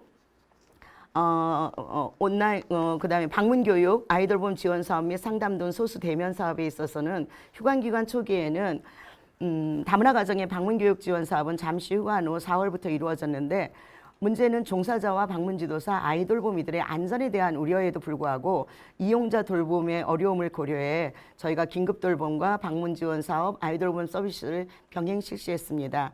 방문 지도사와 아이돌봄이들에게는 김포시와 지역 기관에서 마스크와 방역용품 또 수칙 이런 것들을 지키면서 SNS를 통해서 꾸준히 교육과 홍보를 하면서 돌봄 사업을 했는데요. 부모의 실직이나 재택근무, 정부의 돌봄 휴가제 이용과 아동의 안전을 위해 아이돌봄이를 이용하는 것을 취소하는 경우가 있어서 전년 대비 300건 정도의 그 실적은 감소하였습니다. 이로 인해 그 실적은 줄었지만 일부 어린이집 휴관에 따라서 긴급 그 돌봄 이용으로 건강가정 다문화가족지원센터가 통합센터가 되고 여성가족부의 건강센터, 다가센터로 홈페이지가 별도로 있는 점을 고려할 때 센터 인지도가 나갔었는데 매해 저희 모든 프로그램 온라인은 앞뒤에 센터명을 넣었기 때문에 센터에 대한 인지도를 높일 수 있는 계기는 되었습니다. 그리고 상담 대기자가 많은 점을 고려해서 휴관 중에도 상담 서비스를 중지하지 않고 전화 상담을 하고 긴급 상담이나 면접 상담이 매우 필요하다 생각하는 내담자 가족이나 사례관리 가정의 상담은 또 의외로 증가하여서 상담실 방역하에 또 큰 강의실에서 사회적 거리를 두고 면접 상담을 현재까지 해오고 있습니다. 우리 한국건강가정진흥원 조사 결과와 본센터의 운영 경험, 한국가족정책학회 연구 결과 등을 고려하여 앞으로 건강가정 다문화가족지원센터의 가족 서비스 방안에 대한 제언을 짧게나마 한다면 다음과 같습니다. 첫 번째, 박경은 본부장님의 발표처럼 한국건강가정진흥원 중심의 온라인 교육 콘텐츠 및 매뉴얼 개발도 일부 필요하다고 생각합니다. 전체를 하면 시군센터의 고유성과 특성화 또 역할과 기능에 문제가 있을 수 있는데 저는 어떤 생각을 했느냐면 한국어 교육 초기 1단계 정도에 해당되는 사람, 요즘엔 1단계라고 쓰면 안 된다고 했는데 초기 입국한 1년 미만의 사람들이 배워야 하는 한국어는 전국 어느 센터든지 그거 동영상을 활용할 수 있는 동영상 컨텐츠와 교재 개발이 필요하다고 생각합니다. 왜냐하면 1월에 들어온 이주 여성도 있고 3월에 들어온 이주 여성도 있고 12월에 들어온 이주 여성이 있는데 12월부터 2월 말 3월까지 그 공백 기간에 많은 문제들이 있거든요. 이거는 포스트 코로나 이후뿐만 아니라 앞으로도 매우 필요하다고 생각합니다. 그리고 조사에서 나타난 것처럼 시군 건강가정 다문화가족지원센터의 사업은 과거와는 다르게 교육, 상담, 돌봄, 사례관리, 한국어교육, 방문교육 뭐 등등등등 많은 그런 사업이 있습니다. 그래서 이들에 대한 운영지침, 매뉴얼, 콘텐츠 개발이 굉장히 어렵기도 하지만 위기가족 대응 매뉴얼을 한가원 측에서 또는 시도는 또 시도 측면에서 매뉴얼이 있다고 한다면 저희들이 그때 그거를 했으면 좋겠습니다. 왜냐하면 긴급 돌봄을 진행할 때 저희는 그나마 보육교사 출신, 언어치료사, 또 사회복지사, 건강가정사가 TF팀을 이루어서 아이돌 보미 스님들과 함께 그 아이들 그 손세정제 그부터 칫솔 또 급식에 이르기까지 한 이틀 동안 아주 전략적으로 준비를 해서 큰 무리 없이 진행이 됐었는데, 이러한 것들의 매뉴얼이 있었다고 한다면 저희가 아주 진행하는데 시간을 절약하고 좀 더 나은 서비스를 했을 거라고 생각합니다. 그 다음에 연구 대상자들은 코로나19 그 확산 이후 가정생활의 변화의 경험으로 함께 살고 있는 가족과 공유 시간 증가, 가사노동 시간의 증가, 가족 돌봄 및 교육 시간 증가 등을 답해왔는데요. 이와 관련 가정 내 양육자, 여성의 돌봄과 교육, 가사노동과 스트레스 증가 등을 고려할 때 우리는 건강과 심리적 안정을 위한 마음 방역 상담, 스트레스 해소를 위한 온라인 프로그램 제공이 필요하고, 특히 그 30, 40대 양육자들을 위한 온라인 영상을 활용해서 비대면 교육 참여 방법, 어플 활용 교육이나, 그러니까 온라인 교육이 중요한 게 아니라 어플 사용하는 것조차도 이주 여성들이나 직원들이 가서 가르쳐 주면서 또 매뉴얼을 만들어서 카톡에 보내면서 일을 진행하다 보니까 2배, 3배로 힘들었거든요. 그래서 평소에 이런 교육과 함께 매뉴얼 제공이 이루어져야 된다고 생각합니다. 그리고 통번역 지원 사업 같은 경우에는 병원 진료, 비자 연장, 긴급 상담 및 사례 관리 통역 시에는 대면으로도 해야 되는 경우도 있고, 또 영상 통화도 이제 많이 늘어나기는 했는데, 이 통번역사들에 대한 또는 기관의 그 휴대폰 지원 같은 경우도 자산 취득할 수 있도록 예산 전용이 저는 필요하다고 생각을 했습니다. 그리고 적은 예산으로 운영하는 전국센터의 가족 서비스 업무 효율화 및 예산 절감과 수준 향상을 위해 종사자 및 활동가, 상담사들을 위한 가족 서비스 온라인 공통교육 영상과 다양한 개인과 가족 사업 콘텐츠 활용은 늘 언제든지 한가운 홈페이지에서 다운받을 수 있도록 좀 게시가 되었으면 하는 바람입니다. 두 번째, 대면 교육 시 안전한 거리 확보가 가능한 교육장 등 시설 확대가 필요하다고 했는데, 아까 박경은 본부장님의 말씀에 동의하며, 대신 이런 시설이 있다 하더라도 인근의 다른 건물이 휴관을 하게 되면 그곳에 접근할 수 없기 때문에 별관 속에 우리 가족 SOC 시설이나 공동육아나눔터, 다문화 가족 교류 소통 공간이 들어가면 좋을 것 같습니다. 저희도 통진 도서관 내에 다문화 가족 교류 소통 공간이 있어서 휴관을 했지만 긴급 돌봄을 공동육아나눔터 본부에서 했기 때문에 책을 가지고 와서 또 아까 비대면으로도 대출을 하는 그런 것들을 저희가 진행한 바 있습니다. 넷째, 코로나 바이러스 이후 다가올 변화를 고려해서 건강 예방, 직업생활 변화 등에 대한 가족 시간 관리, 양성평등 돌봄 및 가사노동, 가정경영, 가정경제, 미래생활 설계, 동영상 콘텐츠 개발 관련된 그 교육들이 우리 가족 교육 속에 또 추가가 돼야 되지 않나라고 생각합니다. 2020년 건강가정진흥원 또 포스트코리아 가족 서비스 방안과 2020년 한국가족정책학회 창립총회 그 가족 일상의 변화와 가족정책의 과제 조사 결과 보면은 가족은 사회적 거리가 유지되지 않는 언택트할 수 없는 관계이고, 코로나19가 장기화되고 일상의 변화가 커지면서 더욱 중요해질 관계라고 합니다. 코로나19로 인해서 가족은 일, 돌봄, 교육, 건강관리 등 전방위적인 생활위기의 충격을 흡수하는 완충제가 되고 있지만, 생활위기 충격은 근로지위, 결혼지위, 젠더, 생활주기에 따라 다르게 나타나고 점차 가족문제 양극화가 심화될 가능성이 있는 것으로 나타났다고 합니다. 이에 우리 건강가정 다문화가족지원센터에 가족지원 서비스를 제고해야 할 그런 시점이라고 보고, 이에 문제 대응에 최적화하기 위한 종사자와 활동가의 역량 강화의 필요성도 요구됩니다. 그리고 이것은 우리 개인과 가족, 건강가정지원센터, 한국건강가정진흥원만의 문제가 아니라 지역사회 연계 자원 확보를 위한 노력, 통합적 가족지원 서비스를 위한 민관학 연계 연구와 가족복지정책 개발, 가족 서비스 지원과 시군센터의 특성을 고려한 다양한 문화 프로그램 기획 및 보완 역시 필요하다고 생각하고, 이러한 것들을 위해서는 긴급 대응 시 여가부에서 마스크를 살 수 있도록 예산 전용할 수 있도록 이번에 만들어 주셨던 것처럼 다른 프로그램에서도 예를 들면 영상을 찍으려고 하면은 필요한 기자들이 있는데 대여를 했더니 5개월을 하니까 하나 사는 값이 나왔던 적이 있거든요. 그래서 자산 취득을 할 수 있도록 전용할 수 있는 그런 대응 매뉴얼, 안내 지침, 예산 지침이 또 내려와야 되지 않을까 생각하면서 저희는 한국건강가정진흥원과 여성가족부의 시군센터의 사업 서비스 최전선에 있는데 많은 매뉴얼 컨텐츠 개발과 교육 부탁드리면서 토론을 마치도록 하겠습니다.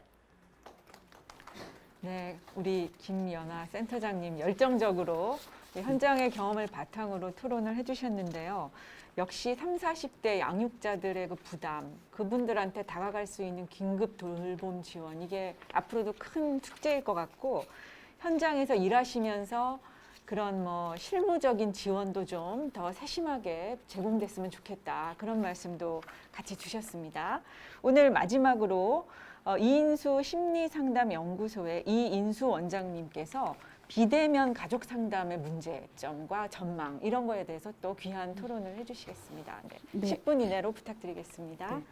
앞에 두 토론자 선생님들께서 일선에서 이제 포스트 코로나 이후 현장에서 하고 있는 실제적인 역할들을 잘 말씀해 주셔서 그에 비하면 저는 이제 앞으로 이 비대면 가족 상담 부분을 어떻게 현실은 다가왔는데 어떤 방법들을 좀 찾아야 되는가라는 것을 좀 이 발제를 보면서 고민하는 시간이었습니다. 우리가 이제 다 알다시피 코로나19 이후 우리 모두 이제 삶과 생활 환경들이 급격히 바뀌고 또 상당한 심리 정서적인 충격을 받아왔는데요.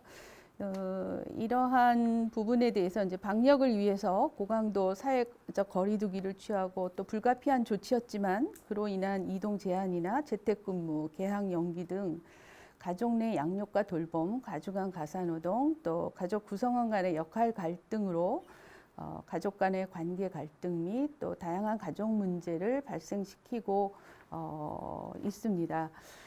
이런 상황에서 그 코로나19 이후 건강가정 다문화 가족 지원센터 서비스 방향성을 제고하는 이 발표 연구는 매우 시적절한 시도였다고 보았습니다. 연구 결과처럼 코로나19 이후 센터에서 가족 상담 서비스는 현저히 감소하였고 또 그나마 수행되고 있는 상담은 전화 상담이나 온라인 상담, 면접 상담의 순으로 진행되며 비대면 상담에 대한 선호도가 상대적으로 높다는 것은 지극히 당연한 결과라고 보여집니다. 우리 전 세계는 이제 코로나19로 팬데믹을 경험하고 점차로 비접촉, 비대면, 즉 사람과 직접적으로 연결되거나 접촉하지 않는 언컨택 사회를 지향하고 준비해야 하는 현실에 처해 있습니다. 지금까지 사람과 사람이 접촉하여 이루어져 왔던 상담 서비스는 이 언컨택의 현실에서 상담 서비스 방법을 구체적으로 재조정해야 하는 상황에 이르게 되었습니다. 그래서 이제 이런 부분들은 사실은 상담 학계에서도 굉장히 고민을 하고 있는 부분이어서 아직은 구체적으로 어떤 비대면이 현실적으로는 언컨택이 비대면 상담 서비스를 해야 되지만 그것이 가져올 어떤 질적인 부분이나 효율성 부분들은 학계도 역시 이제 고민을 하고 머리를 맞대고 의견을 내고 있는 상황이라고 보여집니다. 따라서 지금까지 우리 사회에서 저는 가족 상담을 그래도 잘 진행해왔던 우리 건강가정 다문화 가족 지원센터에서부터 이 상담 서비스 변화에 대한 방법을 모색해야 될다라고 봅니다. 앞으로 이 감염병의 사회적 재난에 맞서 준비해야 할 비대면 가족 상담의 운영 과제를 다음과 같이 제안 전망해 봅니다. 연구 결과에서도 전화 상담이 45%, 면접 상담이 26%, 온라인이 22.5% 되어 있는데 이것에 대한 좀 그 용어정의 부분에 있어서 좀 혼란성들이 있는 것으로 저는 보았습니다. 지금까지 운영된 센터의 상담은 크게 전화 상담과 면접 상담으로 구분되어 왔으나 여기서 진행된 전화 상담의 성격은 면접 상담을 위한 문의나 또 예약에 준하거나 혹은 간단한 상담, 기관에 따라 좀 차이가 있는 것으로 보았는데 기존의 글쎄 매뉴얼 부분에 그것이 명시되어 있는지는 잘 모르지만 제가 지역 센터에 이렇게 문의한 부분 결과로는 특히 전화 상담을 하는 경우는 30분을 넘지 않는 것으로 뭐 하는 것으로 이제 규정이 되어 있다고 알고 있습니다. 그래서 이 전화 상담, 면접 상담 구분해서 이제 우리는 이제 대면 상담, 비대면 상담으로 유형 구분을 좀 해야 될 거라고 보았고요. 두 번째, 그렇다면 비대면 상담을 이제 어떻게 할 것인가 라는 거죠. 사람과 사람이 대면하여 공간적으로 접촉하지 않는 선에서 비대면 상담을 어떻게 구성할 것인가는 이제 여러 방식들을 지금 함께들 공유하고 있는 것으로 알고 있는데요. 공적 기관이나 사설 상담 기관에서의 비대면 상담은 전화 상담, 화상 상담, 또 온라인 상담. 아까 그 본부장님도 온라인 상담에 대한 좀 이해들이 조금 서로 다르다라고 되어 있고요. 저도 이제 각 그 상담 기관들의 온라인 상담으로 명시되어 있는 부분을 보면 보통은 이제 문자 상담 혹은 게시판 상담, 온라인 상에 홈페이지 상에서 나와 있는 게시판 상담, 또 어느 경우는 이제 뭐 채팅 상담, 또 그런 부분들도 온라인 상담으로 또 명시되어 있는 부분이 있습니다. 그러나 이런 그 기존 대면 상담과 달리 전화나 화상 등의 비대면 상담으로 이루어질 경우에 센터에서 가장 먼저 고려돼야 할 점은 이제 비밀 보장의 안전 장치에 관한 문제라고 생각됩니다. 앞에 우리 강주현 센터장님께서도 그 개인 정보 보호에 대한 말씀하셨지만, 근데 이제 저는 이 안전의 문제가 내담자뿐만 아니라 상담자에게도 굉장히 모두에게 다 해당하는 부분이기 때문에 비대면 시스템을 뭐 예를 들어서 그것이 유선상의 전화이든 혹은 화상의 어떤 도구이든 그런 설비는 이제 센터 내로 한정하고 관리할 수 있도록 해야 할 것인데, 일부 센터들에서 전화 상담을 그렇다면 이제 찻발신이 가능한 센터 내의 전화를 가지고 상담자가 정해진 시간 안에서 이제 상담을 이루어야 할 텐데요. 그때 또 고민하셔야 할 부분은 그 전화 부스 내에서 갖고 있는 우리도 뭐 콜센터의 그런 비말이라든지 그런 어려움들 잘 보아왔는데 아마 그런 설비 부분들도 좀 고려가 되어야 될 것 같고요. 일부는 대표 전화로 그 전문 상담자가 개인의 휴대폰으로 전화 상담을 하는 그런 기관들도 좀 있어서 그것도 역시 우리가 안전에 대해서는 좀 고민되어야 할 부분 아닌가 싶습니다. 그리고 화상 프로그램의 경우도 아까 다른 센터장님들 말씀하신 것처럼 화상의 접근성에 이제 문제가 있는 것이죠. 연령대라든지 또 뭐 지역의 차이라든지 또 아까 가구 유형에 대해서도 말씀하셨지만 이 화상 프로그램의 사용 권한을 가지고 우리가 주어진 시간 내 상담을 이루어질 수 있도록 해야 되는데, 그러한 경우에도 녹취나 녹화하지 않는다는 우리 동의서약을 한다고 해도 사실은 녹취, 녹화의 가능성을 통제할 수 없다는 이제 제한점은 있습니다.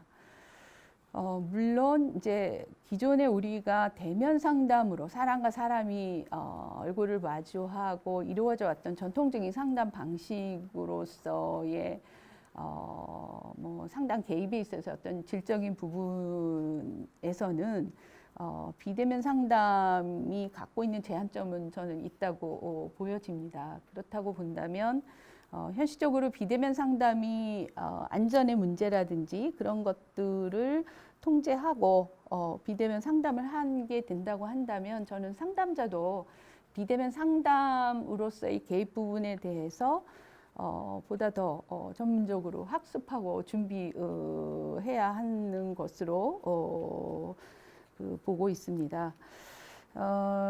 이 코로나19 이후 나타나는 이제 여러 사회 경제적 영향이나 가족관계 변화는 오래 지속될 것으로 예측되고 있는 현실에서 상담에 대한 욕구는 더 커질 것으로 보여지고요. 일선에서는 지금 이 건강가정 다문화 가족 지원 센터가 사실은 휴관도 하고 대면 상담이 이루어지지 않는 상황에서 2, 3, 4월 이후 한 6, 7월부터는 사실은 사설 상담 기관은 상담이 오히려 좀 수요가 늘어나는 것으로 이렇게 보고들을 하고 있거든요. 그러니까 그렇다고 본다면 우리 건강다가센터 내에서의 대면 상담도 지역적인 지역에 따라 좀 이것도 같이 동행하면서 가야 할 것으로 이해가 되는데요. 이렇게 그 가족 관계 내 갈등이나 위기를 호소하는 가족들이 많아짐에 따라서 대면 상담만큼의 효율성은 아니라 해도 우리는 그 위기 대응할 수 있는 즉각적 개입의 비대면 상담의 필요성이 더욱 늘어날 것으로 보이고요. 사실은 그 접촉에 대한 그 불안 때문에 서로 단절되어 고립되기 위한 것이 아니라 계속 연결되기 위한 우리 그 언컨택의 시대에서는 어떤 분들은 이제 접촉하지 않는 것이라 아니라 이제는 온라인 상으로 컨택해야 되는 온 컨택을 또 이야기하시는 분들도 있어서 인터넷이나 모바일이나 센서의 기술들의 진화로 이제 사람과 사물 등 모든 것이 이제 네트워크로 연결되는 이 초연결 사회에서 비대면 상담의 나름의 그런 장치, 설비, 구성, 효율성, 효율적인 방법들 그런 것들을 정말 전문가들이 같이 함께 그 의논하고 그 방법들을 모색해 나가야 된다라고 생각이 됩니다. 그래서 대면 상담을 실시하고 있는 센터들의 경우는 1차적으로는 정말 상담실 그 세팅 내에서 지금들 보면 정말 상담실 굉장히 그 공간이 매우 협소한데 그 공간들의 이제 최적의 어떤 공간들을 조금 마련하셔야 될 것 같고 또한 저도 개인적으로 이제 비말 차단 판을 설치하고 대면 상담을 하고 있는데 대면 상담을 하는 경우에는 이제 그런 비말 차단 가림판이라든지 이런 그리고 철저한 방역 소독 서비스도 함께 가시면서 지금으로는 비대면 상담과 대면 상담을 이제 동시에 같이 갈 수밖에는 없겠다. 개인적으로는 그렇게 생각을 하면서 저희 토론을 마치도록 하겠습니다. 네. 네, 이인수 원장님 감사합니다. 사실 가족 상담이 이 한국건강가정진흥원이 담당해온 굉장히 중요한 기능인데요. 어떻게 좀 이 언컨택 시대에 안전하면서도 정말 모두에게 내담자에게 뭔가 도움이 될 수 있는 상담을 어떻게 진행해 가야 할지 여러 가지 고민 지점들을 잘 말씀해 주신 것 같습니다. 예정된 시간이 좀 지났는데 우리 토론자 선생님들께서 너무 열정적이셔서 정말 이 토론거리가 많았던 것 같습니다. 그리고 저희 온라인 포럼이기 때문에 저희가 내용을 올려놓고 아마도 홈페이지를 통해서 사전 질문을 받았던 것 같습니다. 그래서 제가 이 질문을 간략히 소개해 주시고 이 모든 내용을 묶어서 오늘 발표해 주셨던 박경은 본부장님께서 간단하게 답변을 해주시면 좋겠습니다. 무려 16개의 질문이 와서 이 정도면 저는 굉장히 활발한 참여라고 생각이 돼요. 그래서 참여해 주신 분들이 혹시 지금 이 동영상을 보신다면 감사하다는 말씀을 드리고요. 근데 다 소개해 드리면 좋겠지만 시간 관계상 제가 좀 대표적으로 2가지를 뽑아서 소개하겠습니다. 첫 번째는 코로나19 확산 방지를 위해서 대부분 서비스가 비대면으로 전환되고 있습니다. 대면 서비스로 주로 진행하던 지역센터 현장의 변화가 굉장히 크고 서비스 방식이나 형태가 다양화해져서 매뉴얼화하기도 또 그 효과를 측정하기도 굉장히 어려운 상황입니다.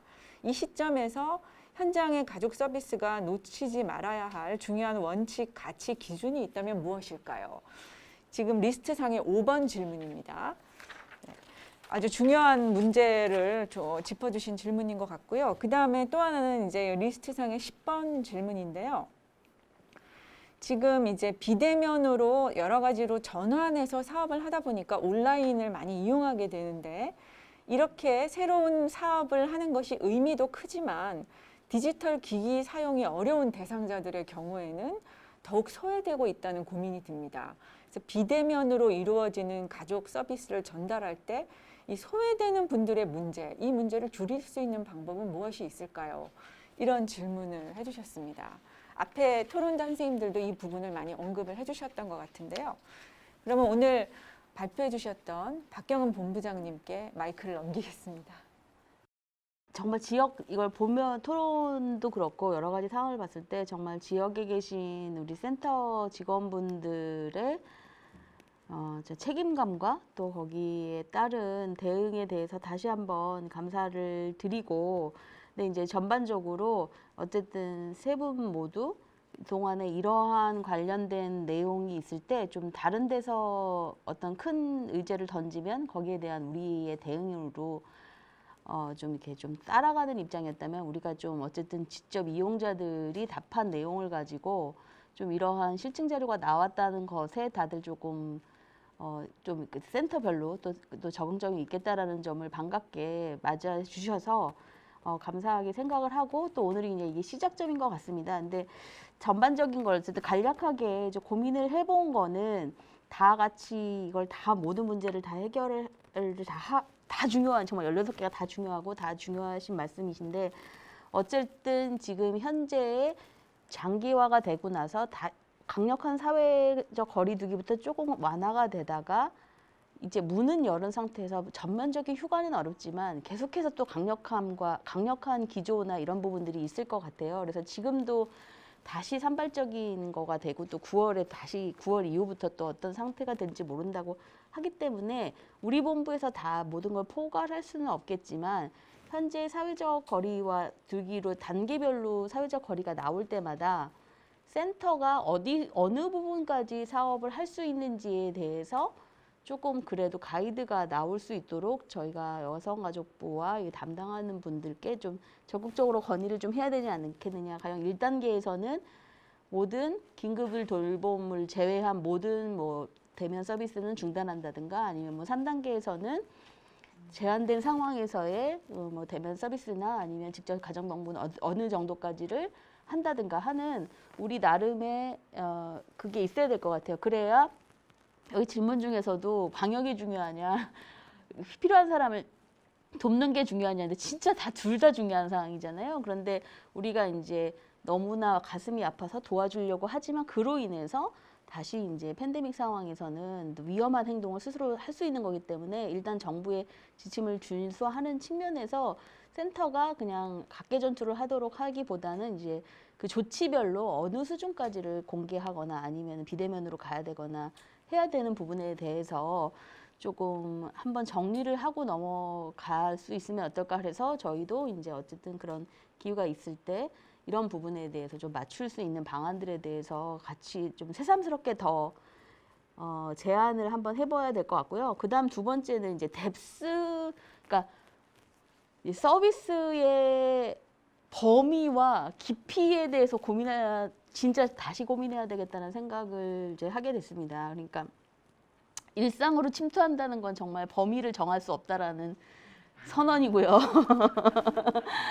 그다음에 이제 또 이 와중에 있어서 만약 상담과 같은 경우에 만약에 전화로 가게 된다 그러면 뎁스는 사실은 좀 넓어질지 그러니까 좀 줄어들지 모르지만, 그러니까 범위는 넓어지지만 우리가 뎁스를 어떻게 해야 되냐 이런 부분들이 생긴단 말이죠.